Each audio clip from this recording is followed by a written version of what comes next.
Hey, welcome to the Student of the Gun Bonus Grad Program Hour. This is the bonus of the bonus. It's like a bonus squared. If you could have a bonus. Is that like breaking the fourth wall is that like a fourth wall break in the fourth wall? In a fourth wall break. So would that be 16 walls? It'd be like 16 walls. Yeah, exactly. No, we are thankful to you. Yes, you. You. Oh, bless your heart. Look at you sitting out there looking all cute like you are. Now, I know that there are a whole bunch of brand new grad program members, people who signed up during the last month, actually even during the last week.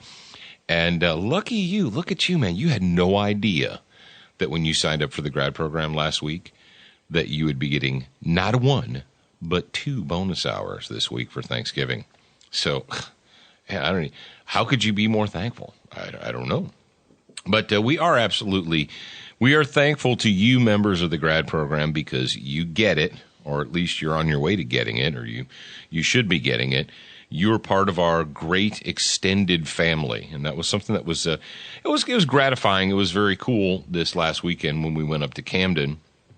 Is not only do we see all of our friends from Tactical Response, but we saw some grad program members too. Some extended family members were with us. Matter of fact, I think I said to Keeney on Saturday night, I said, this is kind of like, it's almost like the NRA when we got together and we had the grad program get together at NRA, except that there was some people missing. There wasn't as many grad program members. But, yeah. But it was very cool. It was very cool. Motivational music. I went ahead and I picked out a motivational music song for you guys. And the reason I picked this song out is because, number one, listen, you know that we call out the Hollywood elitists and these celebrities who come out and say stupid crap about the Republic and the Constitution and about firearms and the Second Amendment rights. And we call them out, and we let you know who they are and just who the enemy is. But it's not enough to know who the enemy is. You need to know who your allies are as well. And unfortunately, when people go to Hollywood or when they reach, quote, celebrity status, they're inundated with socialistic, elitist nonsense. And they spend time around all these other elitist douchebags. And I think, unfortunately, a lot of people, they may go to Hollywood or they get involved in the music industry or what have you, and they're not necessarily left-wing douchebags when they start getting involved, but then they end up spending time around all these other hardcore left-wing liberal elitist douchebags, and they get infected by that poison, that douchebag liberal poison. And when you find somebody who is, who comes from that or is involved in that area, whether it's, entertainment or television or movies or music, when you find somebody that actually does get it, I mean, we all know Ted Nugent, right? Okay. We know Ted Nugent is a rocker and he's for us. But how many of you can name another rock star that is for us? You say, well, Kid Rock is. I think Kid Rock is. He needs to lay off the booze, but I think he's on our side. I know that James Hetfield of Metallica is like an avid hunter, and he doesn't apologize for being a gun owner and a hunter. Who else? Aaron Lewis. Aaron Lewis of Stained is a hardcore Second Amendment supporter. He's not necessarily a friend of the show, but we know that he is. And there's another guy who we've spoken about all week, Matt Dorito. Matt is the bass player for Pop Evil. And Matt gets it. Not only is Matt a gun owner, because a lot of these people are gun owners, but how many of them put their money where their mouth is and will check their ego at the front door? And that right there, that says something about a man's character. A lot of these folks are like, oh, yeah, I am, man. Like, well, are you willing to check your ego at the front door and go out onto the range and be a student? Dude, if Yeager wouldn't have told people that Matt Dorito was there, you would not have known Matt Dorito was there. because Yeah, I he's mean- not. He's very humble. Yeah, he's really humble. But what he did is, he owns guns and he's a gun dude and he's got a gun collection. But he actually checked his ego at the front door and went out to the range to put his money where his mouth was and to learn something. And we really respected that. And the reason I picked this song out is because it highlights his talent as a bassist. And I'm gonna rock out. I'm gonna rock. Can I say it? I'm about to rock the fuck out right now. That's what I'm about to say. And happy Thanksgiving.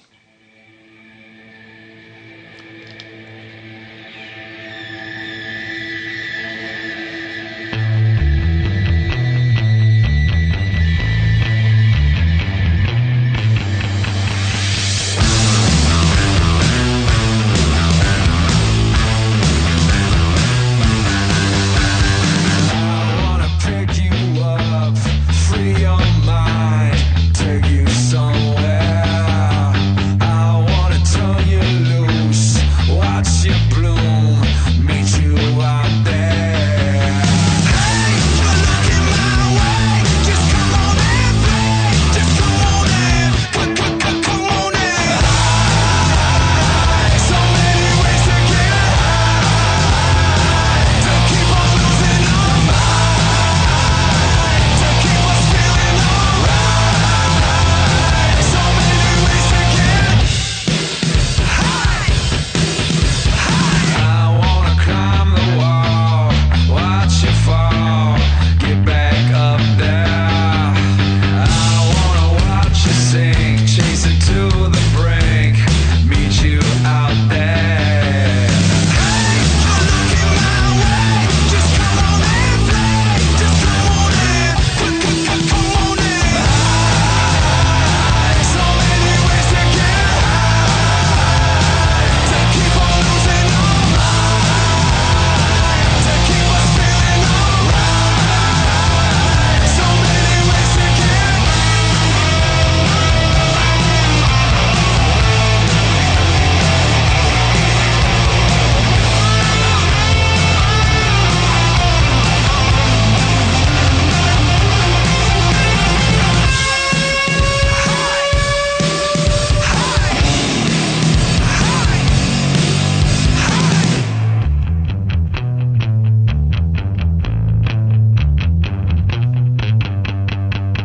Hey, if you're looking my way, won't you come on and play with me now?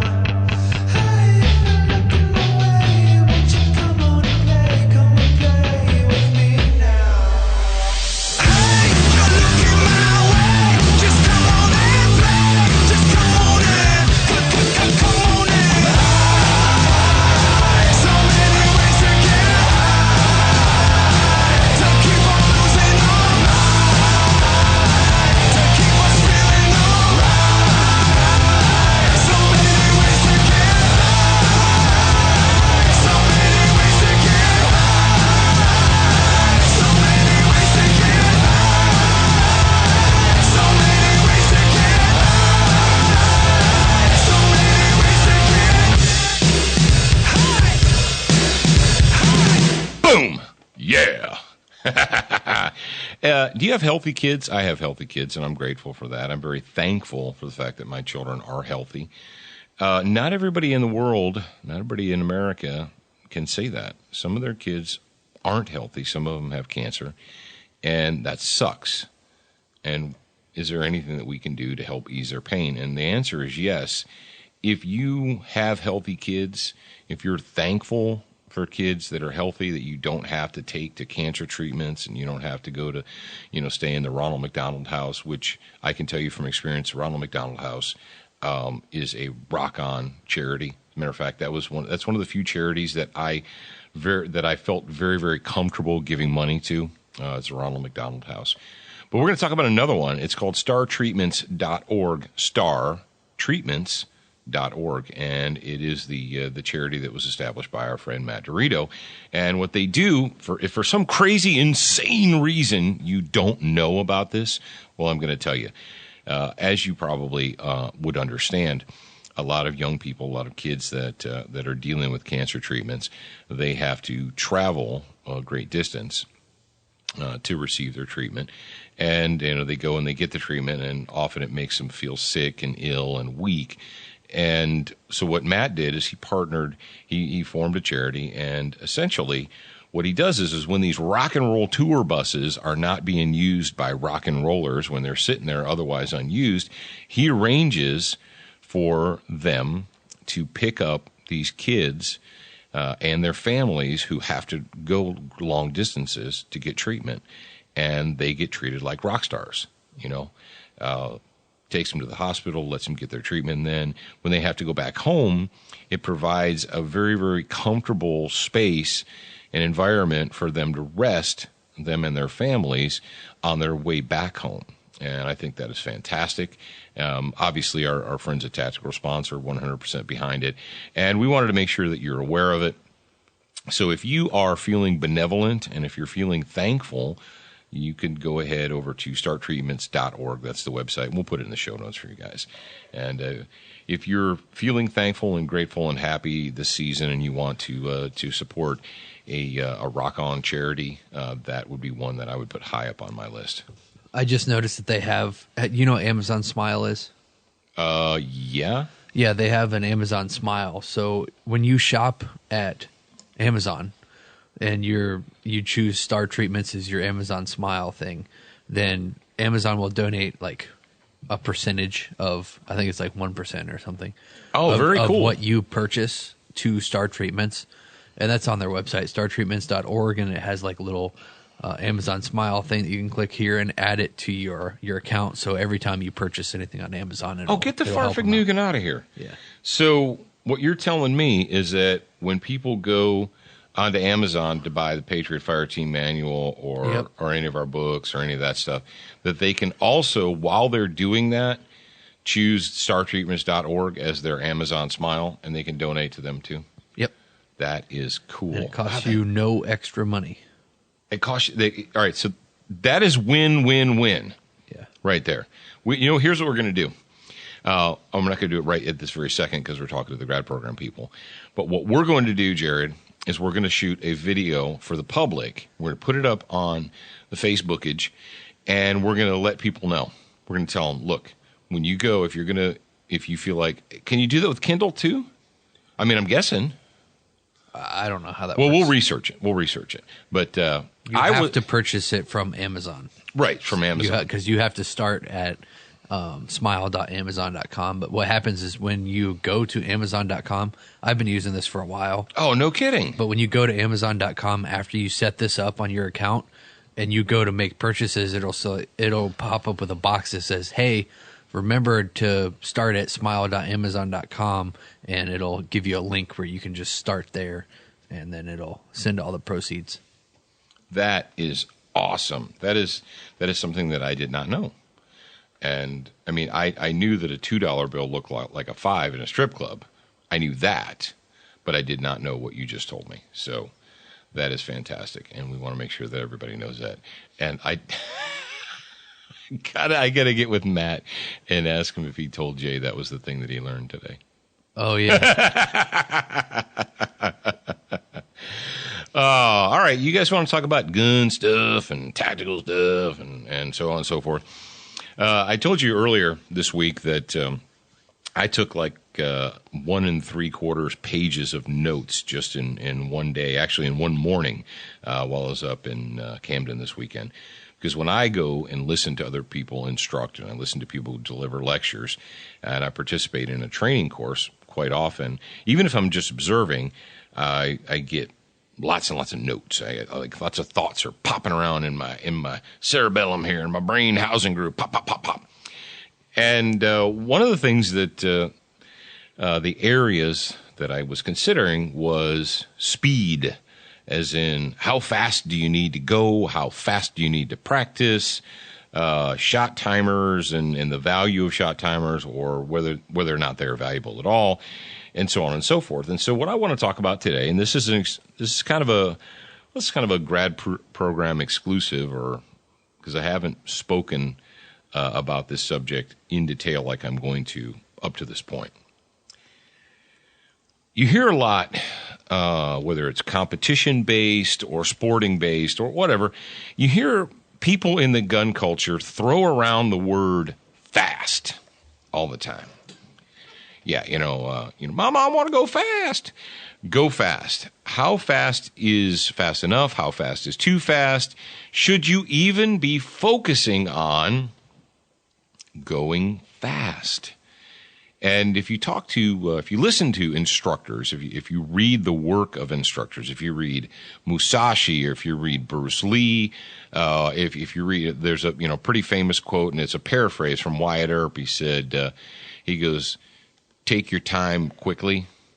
And what does that all mean? We need to understand the importance of speed in fighting. And oh man, this was years ago. Remember Ralph Morose, Jared? You know Ralph Morose. Ralph Morose and I were talking about range practice and shooting and what have you. And he commented about how an acquaintance of his went and bought a new gun that he was going to use for home defense or something, and went to the range, loaded it up, and just jacked off as many rounds as he could, as fast as he could. And Ralph said something to him about, you don't have to shoot it that fast. And he said, well, if I was in a fight and I had the adrenaline dump, that's how fast I would be shooting. And so that's what I'm going to do. And Ralph's like, well, I could see the logic in his thought process. But here is the illogic in the thought process. You're assuming that in the hardcore adrenaline dump, the rapid heart rate, the adrenaline dump, the tunnel vision, all those things that are associated with fighting for your life. When your brain gets the stimuli, and it gets enough stimuli to realize this is the fight for my lifetime. It's that animal instinct that we all have built into us. When you realize, all right, the time for talking is over, I'm actually in a fight for my life, and your body physiologically changes in an instant, like boom. Your brain sends out the signals, and all this chemical cocktail gets dumped into your bloodstream, and your heart's pumping, and it's pumping rapidly. So it is sending this fresh chemical cocktail blood all the way coursing through your veins, and you get that hardcore adrenaline dump. And all kinds of weird stuff starts happening to you. You get the auditory exclusion, you get the tunnel vision, you get the what they call the loss of tactile motor response, or your fingers get numb and what have you, or the blood rushes away from the extremities and to the large muscle groups, and so on and so forth. And that's very natural. And you probably, if you're a student of the gun, you understand that. And you say, Paul, but what does all that stuff you're saying there have to do with going fast? Your body, when the time comes, see what the error of the thinking that the gentleman I spoke of earlier about how he was going to step out on the range, load his gun up, point it at a target, and just jack it rounds off as fast as he could. Just blah! Because, well, that's what I'm going to do in a real fight. See, he's assuming that he's going to have control over how fast. He's going to have deliberate, conscious thought control over how fast his body is going, how fast he's shooting. Jared, as a person who's had adrenaline dumps, as a person who's been in a serious fight, many serious fights, did you ever think while you were delivering kicks or punches or what have you, strikes, did you ever consciously tell yourself how fast you should be throwing them in the cage? No. And in fact, I watched some of the stuff afterwards, and I'm like, wow, that was a good kick. Because when it's happening, it's like slow motion. Mm-hmm. And I specifically remember one kick in specific, and it was the last MMA fight that I had. Mm-hmm. And I remember seeing the opening. It was like all slow motion. I remember seeing he was throwing a jab, and I remember seeing his leg was just like right there. It looked like it was right in front of my face. So I remember like seeing this electric signal go from my brain to my leg, and then my leg lift in the air, and it was like slow motion. And it was like, and then I watched that in the video afterwards. It's like, holy crap, that was fast. It was a half second. Yeah. Yeah. On the actual tape, it was like, it was like a half second. But my point is this is, and you say, you're not going to have conscious control over the speed that you perform in reality, in an adrenaline dump. And you say, well, then he's right on. He's spot on. No. Oh, it's so close. So super, super close. Now, just because you get an adrenaline dump and your body starts going fast or rapidly, or you get this gorilla, this retard strength all of a sudden that's in your arms and legs, just because you have that, adrenaline does not give you this crazy thing called skill. Jared, can adrenaline give you skill? No. No. As a matter of fact, if you ever watch unskilled, untrained people fight, It gets worse. they look like, you have all seen it. I know you have at least once.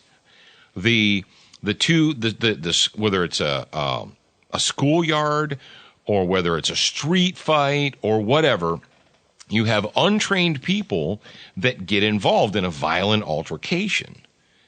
And they get the adrenaline dump. They're screaming. I mean, and women, like chick fights, when two chicks start screaming at each other, and then they're like, rah, and their arms are just flailing uncontrollably and all that. They don't become automatically good fighters.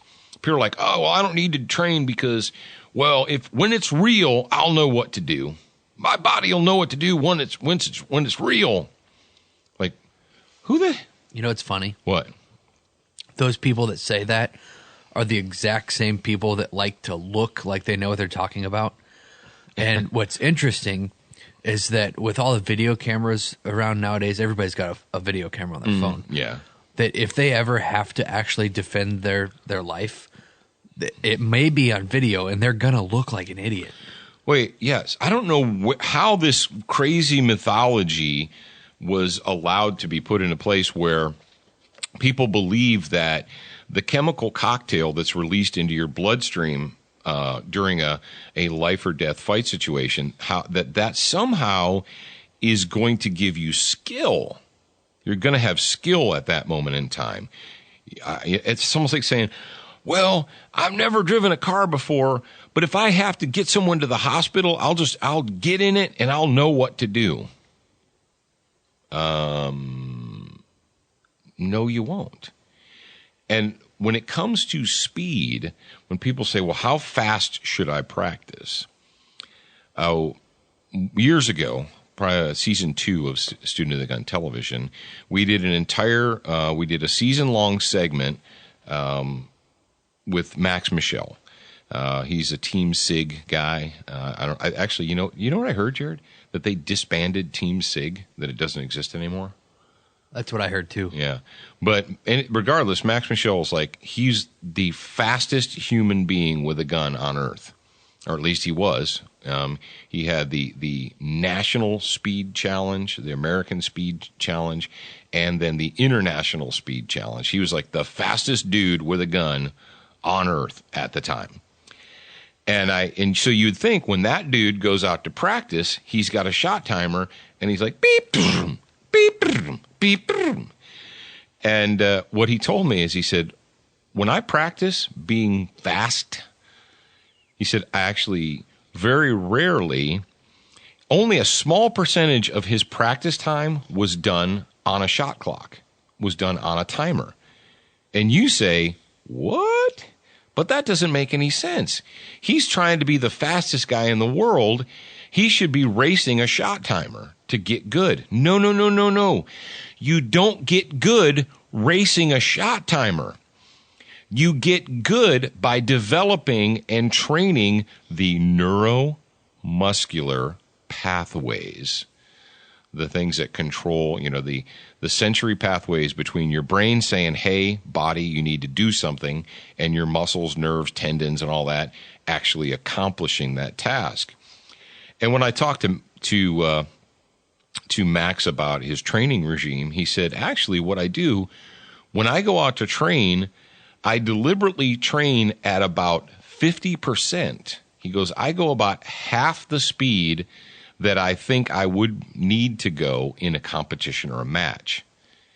He said, but when I'm going half speed, my goal is to perform the movement as perfectly as I possibly can.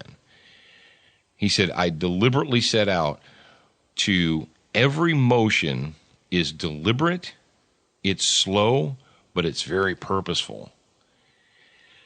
So when you're thinking about fast and speed and all that, I want you to consider that.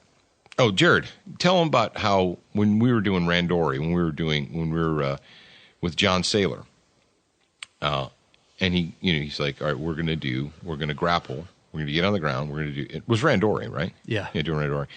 What did he say about how fast you should go and how hard you should go? You should be able to have a conversation while you're rolling. Right.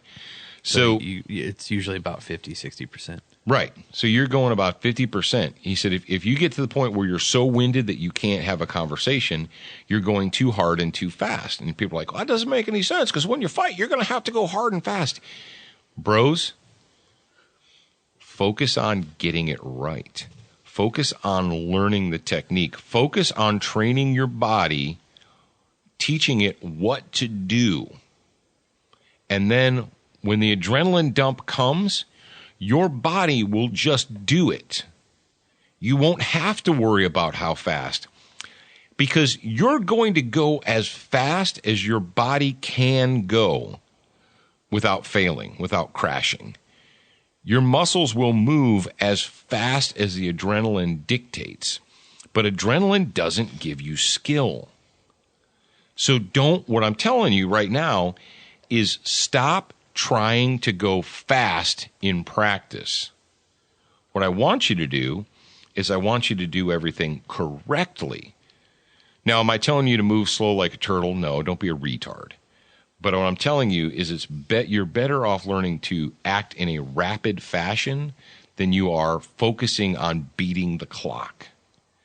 Yes, I know a lot of you guys out there like to play shooting games that involve shot timers. I get that. Let somebody else worry about the timer. Now, if you're afraid that you're not going to meet a standard, let's say, like for instance, when I was a police officer, the standard to draw your gun from a secured duty belt holster and get your first shot into the X-ring or whatever, the preferred zone of the target, was 2 seconds. It would go beep, and you had 2 seconds to draw your gun and place one well-aimed shot onto the target in the preferred zone. And that was a standard. So we knew that we had to make that standard, right? And you say, 2 seconds, man, that's fast. Actually, the truth of the matter is 2 seconds is kind of slow. 2 seconds should be, as long as you are well-trained, that's easy. That's a minimum standard. Now, if you're at the position where you're not making the standard, you're taking 2.5, 3 seconds to do a 2 second draw, then you're going to need a shot timer to base that off of. You're going to need a timer to qualify what you're doing so that you can get an understanding. What I used to do when we would, Jared, do you know that I used to do this? I had a shot timer, and when I was in when I was training the military personnel, Clip it to yourself. Yeah, I would clip it to myself, and I would practice because then the first drill that we would do, they had to come from their duty holster or their combat holster or whatever. They had to draw and put 2 shots on target in the preferred zone in 4 seconds. And so what I would do is I would get the kids out there, and we would dry fire, run them through dry fire, and I would take the shot timer, and I would set it deliberately for 3 seconds. And I would make them do it. Beep, draw, click, click, beep, And I would set it for 2 seconds. And I beep, draw, click, click, beep. Then after I'd made them do it a whole bunch of times under the 3 second and then the 2 seconds, I would set it for 4. And I'd say, okay, on the beep, draw, press the trigger twice. And then they would realize, they're like, holy crap. I could I could walk down range and, poke holes in the target in that time. I could get out, have a cigarette, take a drink, press the thing. The point is that they realized that 4 seconds was plenty of time for them to accomplish what they needed to accomplish. Because originally, when people introduced them to the standard, they're like, oh man, that's super fast. I don't even know if I'll be able to do that. And I was able to teach them through the use of the shot timer that, look, dudes, that's all kinds of time. That's more than enough time. You can take your time, relax, and place 2 super well-aimed shots right in the X-ring in 4 seconds. And so when you go, the next time you guys go out, the next time you go to the range or whatever, that's what I want you to think about. Instead of thinking about doing things fast, I want you to think about doing them absolutely 100% correctly, and speed will come on its own. All right. Hey, you know what George Washington said on Christmas night when it was time to take Trenton? He said this: "Tell General Sullivan to use the bayonet. I am resolved to take Trenton." Why did I share that with you? Because I love that quote. Why did he say that? Well, because as you should know, many of you went to public school in the last 20 years and you don't know that. But for the rest of us full-ass grown adults, or grown-ass adults. Full-ass grown adults. Yeah, full grown-ass adults. I'm a grown-ass man, that's why. Washington's army was getting ready to dissipate. Most of his enlistments were up on January 1st, and he hadn't won a battle in a long time. And things were looking grim for the revolution. And they had escaped the British across the Delaware River into Pennsylvania, and the Hessians were camped across in Trenton, and they were encamped for the winter. And they were thinking, we're good until springtime. These Americans, once the snow thaws, we'll find the Americans, we'll kick their asses, and we'll go home. And Washington knew that they had powder and stores, and he needed a victory. So what did he do? He requisitioned every freaking boat for miles, and he had his entire army cross the frozen Delaware River, not on Christmas Eve, but on Christmas night. Christmas is all that day. And by the time they got over there, it was snowing, and it was a wet snow, and it was getting in the flintlocks.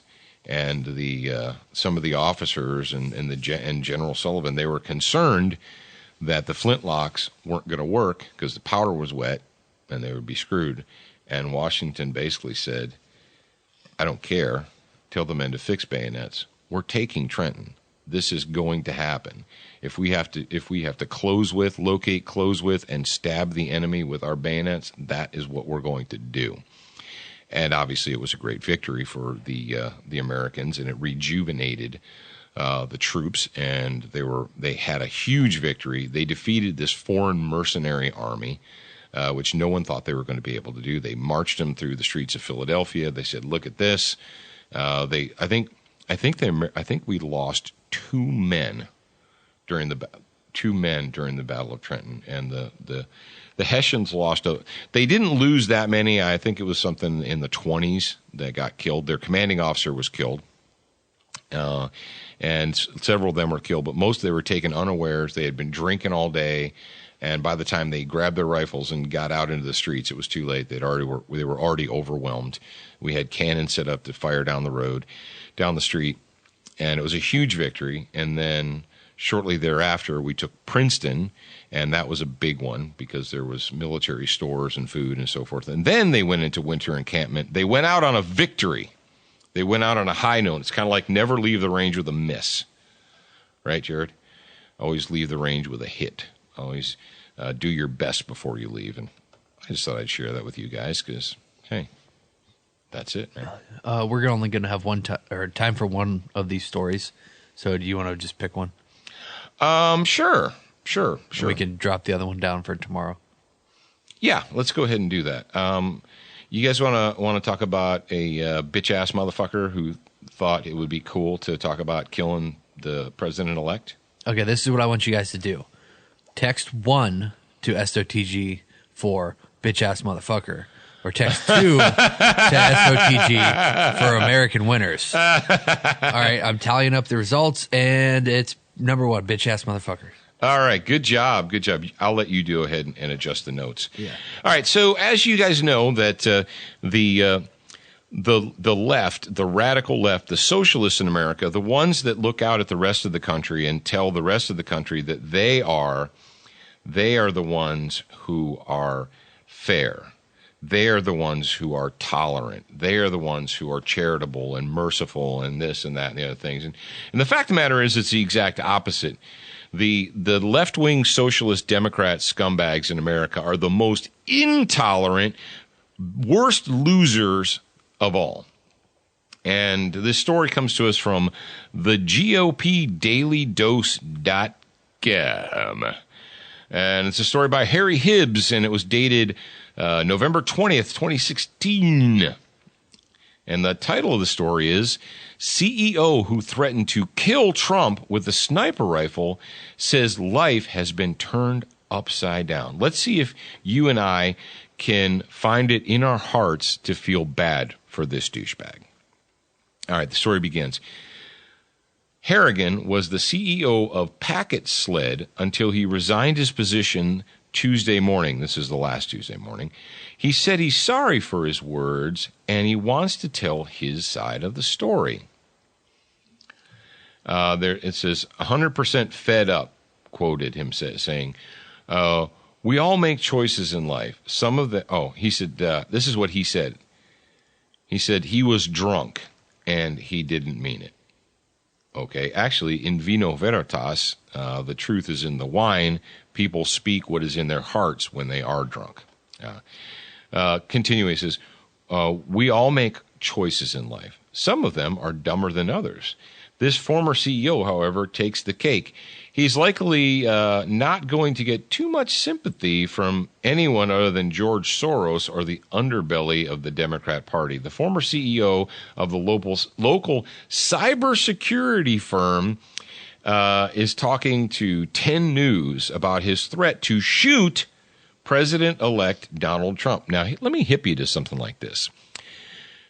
Here in the United States of America, we've decided that our president is worth special consideration. And you can joke about lots of things in America.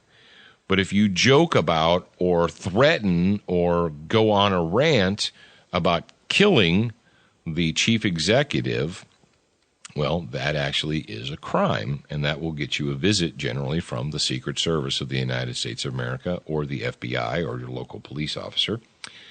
It says, 10 News investigator Allison Ash sat down with Matt Harrigan Tuesday afternoon. He tells Allison he's been getting death threats since the post went viral, and he and his family have relocated until the storm settles. So the guy who on election night went public and wrote the following, I'm going to kill the president-elect. Bring it on, Secret Service. He even mentioned getting a sniper rifle and targeting the White House once Donald Trump was living there. So the guy who went on a rant the day of the election, threatened to kill the president-elect, dared the Secret Service to stop him, and said he was going to grab a sniper rifle and stake out the White House. He wants you to feel sorry for him because he's getting death threats now. Come on, guys. Do you feel sorry for him?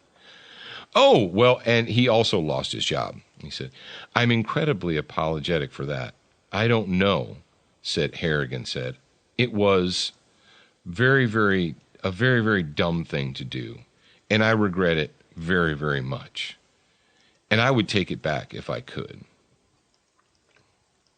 The Secret Service spent 2 hours interviewing Harrigan in his Del Mar home. They did not say whether criminal charges would be filed against him. What do you think, Jared? Do you feel sorry for this guy? Do you think we should feel sorry for him? No, because either say what you mean or shut the fuck up. Sorry, I can't make myself feel sorry for you. I really can't. I don't know. That makes me a bad person or whatever, but this guy and his actions and behavior are very symptomatic of the left. It's very symptomatic of the assholes that currently you did I get you when I just said assholes? No. Oh, you didn't? You didn't like jump for the board thinking Nope. You remembered that I can say that on the grad program? Yeah. These assholes in the Democrat Party who are so self-absorbed and are actually the least tolerant people on planet Earth, who think that because they didn't get their way, these are the same people that accuse the gun culture of being all a bunch of wannabe killers and a bunch of vigilantes. And, vigilante is not necessarily a bad word. It comes from the word vigilance. These are the people that think if you carry a gun that you're a nutball, you're a crazy person, you're a paranoid, you're a lunatic, you're just looking for a fight, you want to hurt people, you can't be trusted. These are the same people that would see you open carrying in a Kroger store and call 911 and have a hissy fit because you obviously are violent. The same people don't get their way, and their first reaction is not to say, why did we lose? What part of our plan and our operation were the American people not buying? No, their first reaction is to throw a tantrum and start threatening the winners. And I'm sorry, but I don't feel sorry for this douchebag. We're about 42, 43 minutes right now. What else did you want to talk about? Oh, That's nothing? it, yeah. Well, I wanted to say that genuinely, Jared and I, we are very, very thankful. This is a Thanksgiving episode. I'm thankful to everybody out there in the Student of the Gun audience that makes this happen. You guys, the grad program. And obviously, we couldn't do this if it wasn't for our friends and supporters in the industry. The Brownells and Frog Lube, Century Arms, Duracoat, SWAT Fuel, obviously silencershop.com, Crossbreed Holsters, all those people. We can do this because of them, and we're thankful to them, and we're thankful to you, and I hope that you have a blessed Thanksgiving weekend. Take the time to spend it with your family, your friends, relax, be thankful if you have healthy kids, and if you feel like helping other people, rock on, do that too. All right, grad program, we're going to be back tomorrow morning with the regular bonus. This was the bonus. We'll be back tomorrow with the regular bonus. Until then, remember, you're a beginner once, but you should indeed be a what? A student for life, man. Student for life.